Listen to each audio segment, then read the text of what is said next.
I'm Chef William Eick with Mission Avenue Bar and Grill. We're here at the Dirt Co. Ranch. We're gonna cook some Berkshire pork from Stay Classy Meats today. We got some pork chops, some pork wings. Just gonna show you how to basically grill them to bring out the most flavor.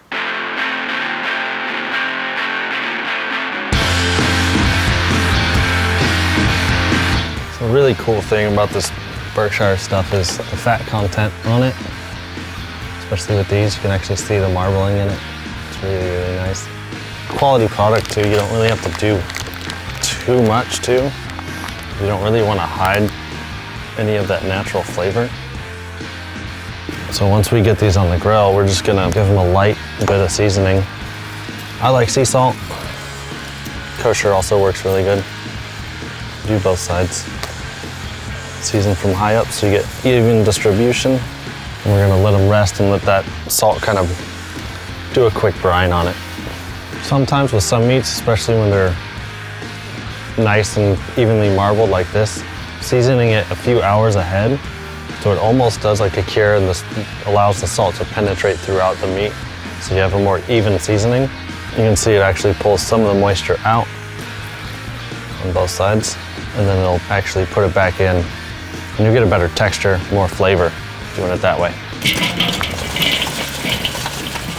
I'm actually gonna keep the coals on one side instead of putting them throughout so I can have different areas of temperature. Got some nice bread here. This is a Japanese milk bread bun. Bit of brioche, would be very similar, just as nice. We'll toast these on the grill once the meat's resting. Take some of these little onions, set these on the cold side. Now you see the salt actually started to melt and become part of the meat. That's kind of what we're looking for.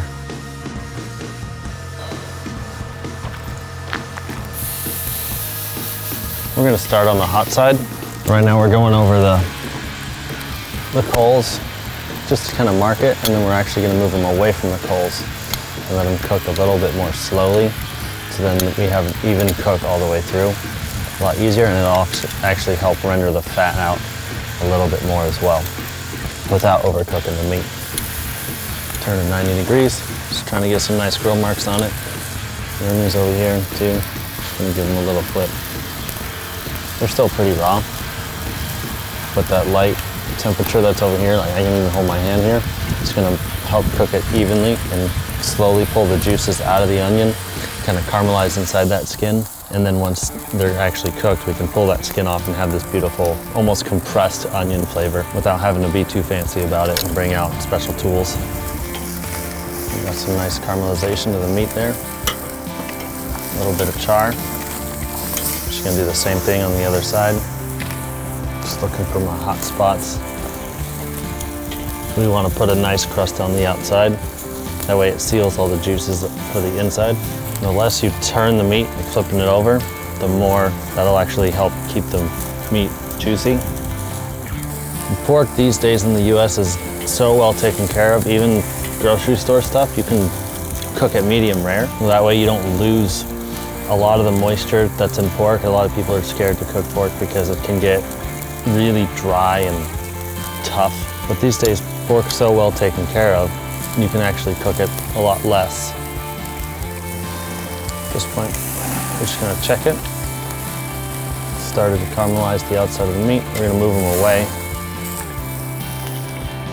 It's just a basic marinade, almost. We call it tare.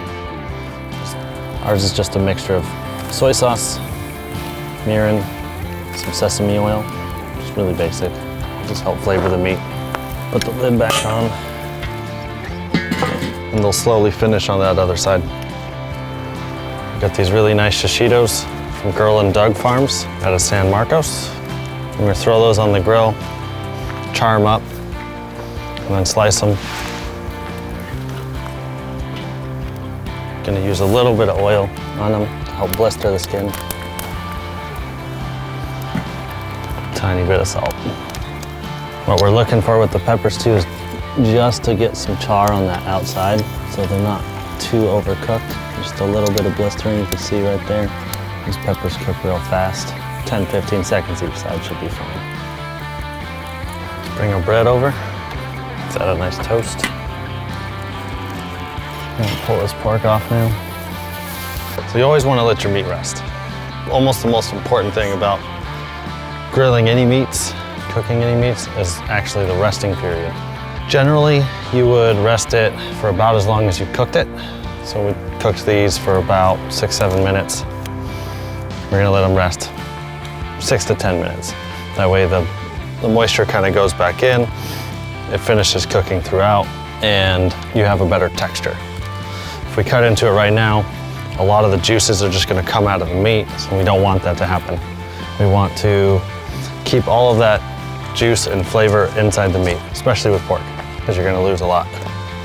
So while we're waiting for those to rest, we're just gonna chop up our peppers, start to build our sandwiches, and the meat will be the last thing that we slice.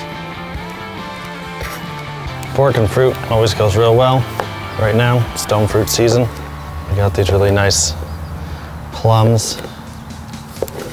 Use that to sweeten up our pork.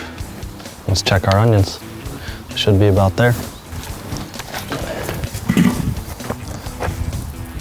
You see, once you can push into it, and it kind of stays, the skin will come right off. These are perfect right now. You can just throw in there and they'll add to your fire. So let's grab the rest. In case you're wondering, these are really warm. They are a little bit hot on my hand, so I would suggest letting them cool down first. So our onions, I'm just gonna slice them down. Just gotta be careful. Once they're cooked, they actually will get a little bit slippery with all the juices. I like to put all my sandwich toppings on the bottom, actually. So as the juices come out of the meat or whatever's being put in the sandwich, will actually kind of season any of the toppings while you eat the sandwich. And we want to find the grain. We're just going to slice this way. Turn it across. Just like that.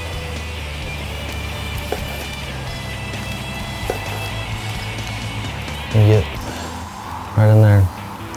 See, now that's nice and juicy.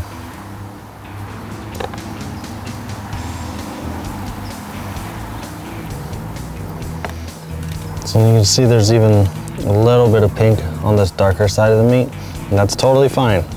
That's kind of what you want, especially with such a nice pork product as this. Do that money shot. And then next we're gonna do the pork wings. So these little pork wings, like a little shank, got the little bone out here, all the meat surrounding it. It's like a little mini chop, basically. Just a little bit of salt. And these pork wings with the kind of connective tissue that's around it, kind of in here on the outside, and it kind of goes throughout too. Starting at a lower temperature is actually better. You want it to kind of help break down without overcooking the meat. So we're gonna take these over. We're actually gonna start on the cooler side here.